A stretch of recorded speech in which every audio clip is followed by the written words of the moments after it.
पहला झूठ 15 करोड़, दूसरा झूठ 100 करोड़ और तीसरा झूठ भारी पड़ेंगे। पहली बात, वारिस पठान, मैं कहूंगी तुमको कि तुम इतिहास पढ़ो, आज तक एक लड़ाई बता दो जिसमें तुम भारी पड़े।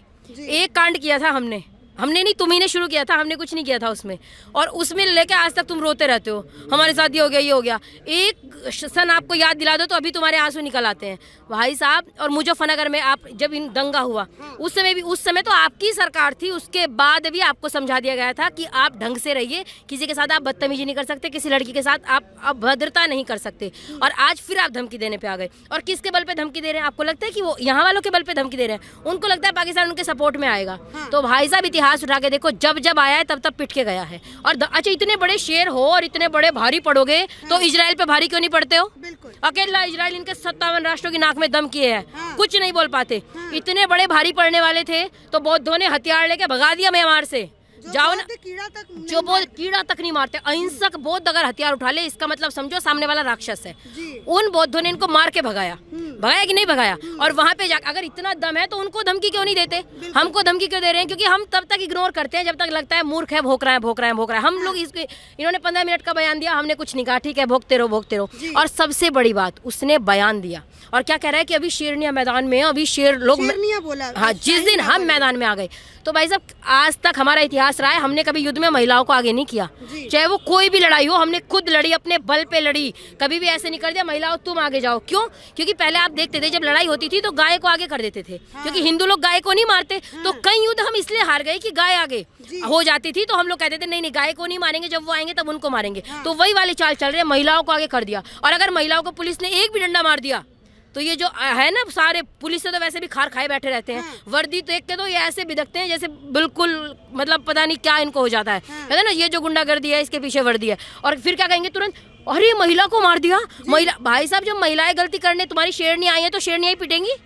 और हम वो लोग हैं जो जिनकी भारत माँ शेर की सवारी करती है, तो हमको शेरनिया या शेर की धमकी मत दो। और कौन शेर है और कौन शेरनी है दुनिया जानती है, बताने की। और जो अगर शेर होता है ना उसको बताना नहीं पड़ता मैं शेर हूँ, बोलना नहीं, एहसास नहीं है। अच्छा, जंगल का राजा कभी आपने देखा आके बता रहा हूँ मैं शेर हूँ, ऐसे बताता है क्या? इसका मतलब आप बार बार कह रहे हैं, इसका मतलब है ही नहीं, यही तो। अच्छा, अमेरिका जब भी जाता है इतनी बेइज्जती से इनकी चेकिंग करते हैं, इतने बड़े तुम शेर हो, उनको कभी कहो भाई साहब इज्जत क्यों उतार रहा है? वहाँ नहीं बोल पाते। क्यों बोल रहे हैं? क्योंकि हमको लगता है हम इग्नोर कर रहे हैं ना इनको। और अगर हम कुछ कह देंगे तो तुरंत कहेंगे कि आतंकवादी हो गए। तो मैं कहूँगी कि औकात में रहिए। और देश को बांटने का जो आप सपना देख रहे हैं ना, 1947 का भारत के जो स्वर बुलंद थे वही स्वर आज हो गए। मैं आपको कहना चाहूंगी कि कोई सपना ना देखे, ये भूमि बांट ली जाएगी। जो देश बांटना मांगेगी वो जीभ काट ली जाएगी, जो देश बांटना मांगेगी वो जीभ काट ली। योगी जी ने बात बोली कि जो मरने के लिए आगे आएगा उसको कैसे बचाया जा सकता है, उन्होंने एक मतलब बयान दिया, ठीक है। वारिस पठान ने भी एक बहुत ही अभद्र और बहुत ही जिसे कहते हैं देश तोड़ने वाला बयान दिया, 15 वाला बयान दिया। 15 से बहुत प्यार है ओवैसी ब्रदर को, ओवैसी जी की पार्टी को। तो क्या कहिएगा विपक्ष? वारिस पठान ने भी नहीं, वारिस पठान ने ही अभद्र बयान दिया। योगी जी ने बिल्कुल ठीक बोला। और योगी, एक बताइए, आप संपत्ति को तोड़ेंगे तो आपसे वसूली करेंगे। जब तुम बार बार धमकी दे रहे हो हम 15 करोड़, भाई साहब आओगे बदतमीजी करने तो मारा तो जाएगा ना।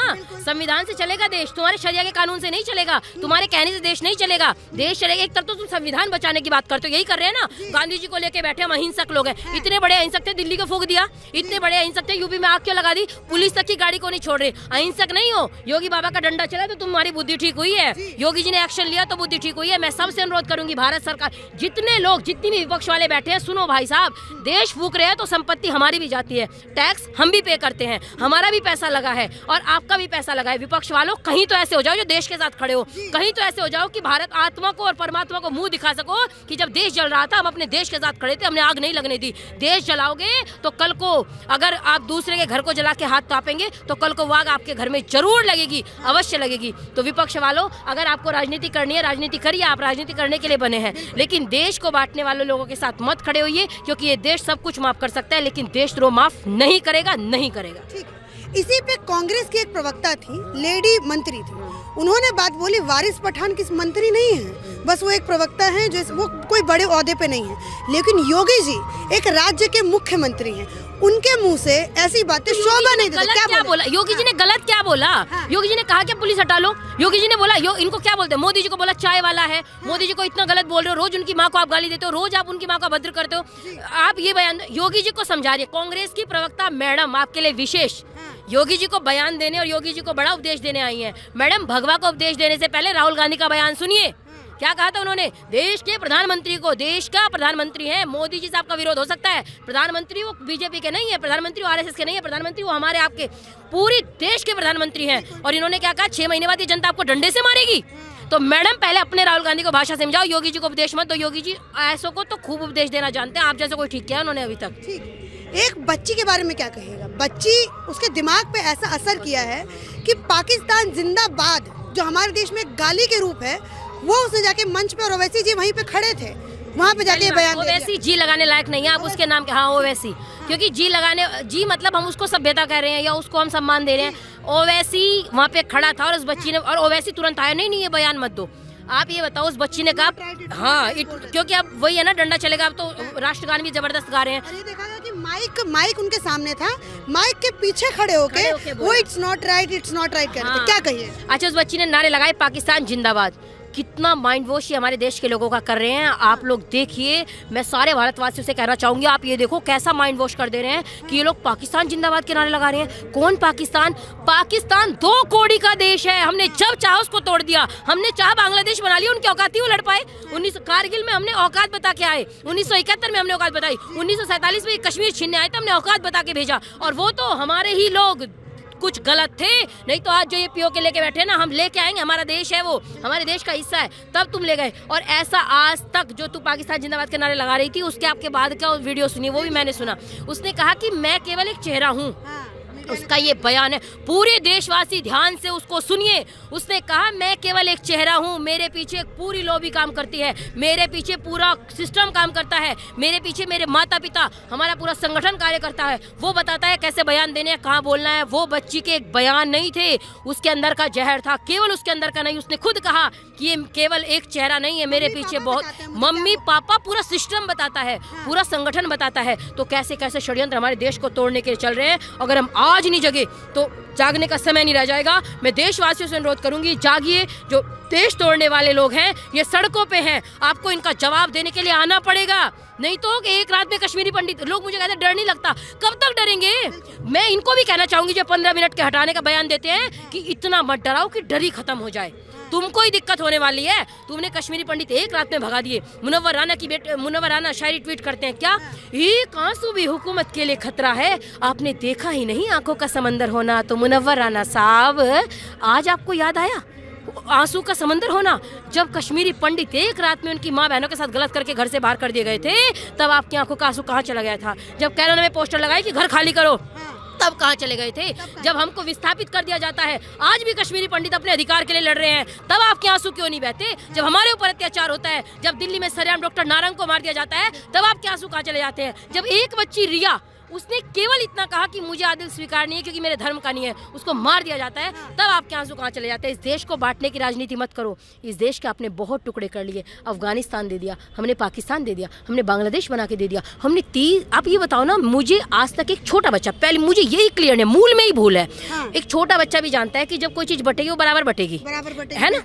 बिल्कुल बराबर बटेगी। छोटा बच्चा 5वीं क्लास का होगा, उसको भी पता है। जब देश बटे तो एक तो आपने मुस्लिमों का बना दिया, इस्लामिक राष्ट्र बना दिया, दूसरा सेक्युलर कैसे रहा? मुझे आज तक ये क्लियर नहीं है भाई साहब। जब एक इस्लामिक राष्ट्र बनाते, दूसरा हिंदू राष्ट्र बनाते, और उसके बाद भी हम तुमसे लड़ नहीं रहे। हम कह रहे हैं प्यार से रहो, क्योंकि हम सर्वे भवन्तु सुखिनः वाले लोग हैं, हम तो किसी को परेशान करते ही नहीं। और हिंदू तब तक कट्टर नहीं होता जब तक उसके धर्म पे आँच नहीं आती। मैं बोलने इसलिए आई कि हमारे स्वस्तिक का अपमान करते हैं, मैं बोलने इसलिए आई कि रोज हमको 15 करोड़ भारी पड़ेंगे, फलाना करोड़ भारी पड़ेंगे। वारिस पठान, इतिहास पढ़ो और एक उदाहरण मुझे दिखाओ जब तुम भारी पड़े हो। हम वो लोग हैं, वंशज भरत के हैं, खेल खेल में ही सिंगों के जबड़े को फाड़ देते हैं। तो हम तो वो लोग हैं, हमको धमकी देने की चेष्टा मत करना। हमने इस देश को जिया है, इस भारत माँ को हम जीते हैं। हम धमकी नहीं देते, तुमको भाई समझ के रख रहे थे, लेकिन तुम्हारे अंदर इतना नाग, इतना जहरीले तुम हो, हमको नहीं पता था।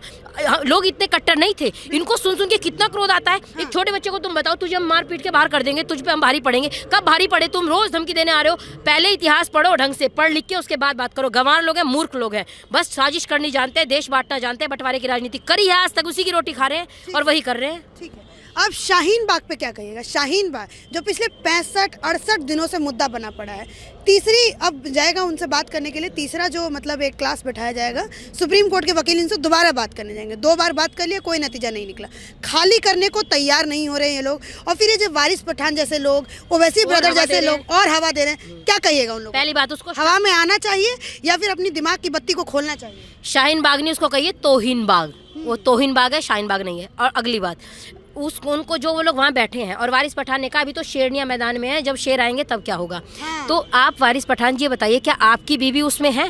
बिल्कुल। आपके बच्चे शाहीन बाग में बैठे हैं? ओवैसी की पत्नी, ओवैसी की पत्नी वहाँ पे बैठी है? नहीं बैठी होगी। ओवैसी बंधुओं में से, फैमिली में से कोई बंदा वहाँ पे बैठा है? नहीं बैठा होगा। ये कुछ मुस्लिम महिलाओं को बहलाया फुसलाया, तुमको बाहर निकाल दिया जाएगा, तुमको हटा दिया जाएगा। आप एक एक बंदे से वहाँ पे जाके बात कर लो, एक एक बंदे से मैं कह रही हूँ। वो बंदे आपको ये नहीं बता पाएंगे वो किस लिए बैठे हैं। सारे बंदे ये भी नहीं बता सकते कि वो किस लिए बैठे हैं। बस बैठे हैं, छोटे छोटे बच्चों को लेके बैठे हैं। आप एक रोड जाम करके बैठ गए, और मैं वहाँ रहने वाले लोगों से अनुरोध करूंगी, सड़कों पे आओ, विरोध करो उनका। सड़कों पे आके उनको कहो कि तुम कैसे आगे बैठ जा रहे हो, हमारे घर के सामने बैठे हो, हम कैसे स्वीकार करेंगे? क्यों बैठे हो तुम? रोड जाम करके हम अपने बच्चों को स्कूल कैसे भेजेंगे? हम टिफिन तैयार करते हैं, बच्चे स्कूल नहीं जा पा रहे, एक अर्थी उन्होंने निकलने दी, तो ये कह रहे बहुत एहसान। मैंने देखा उनकी दरिया दिली क्या भाई साहब, उनके बाप की रोड है, हमारे टैक्स के पैसे से बनी रोड है। हम जहाँ चाहेंगे पूरे देश में घूमेंगे, लोकतंत्र है। शाहीन बाग क्या पाकिस्तान में हो गया? या हम नहीं जा सकते? या अफगानिस्तान में? बिल्कुल, आपने तो एक अलग राज्य बना दिया। जैसे यासीन मलिक से बात करने जाते थे ना, अलगाववादियों से भारत सरकार बातचीत, उन्होंने टाल दिया, उन्होंने बातचीत नहीं की, वही शाहीन बाग में हो गया।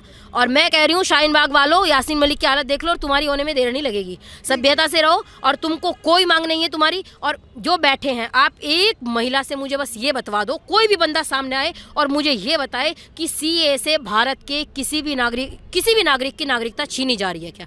मूर्खों, नागरिकता छीनी नहीं जा रही, नागरिकता देने के लिए, समझो। ठीक है, ये थी असली शेरनी। वारिस पठान ने कहा कि शाहीन बाग की महिलाएं जो वो शेरनी हैं, नहीं, ये हैं जो असली शेरनी है, जो कि अपनी बात को, अपनी हर आवाज़ को स्पष्ट रूप से लोगों के सामने रखती हैं। धन्यवाद।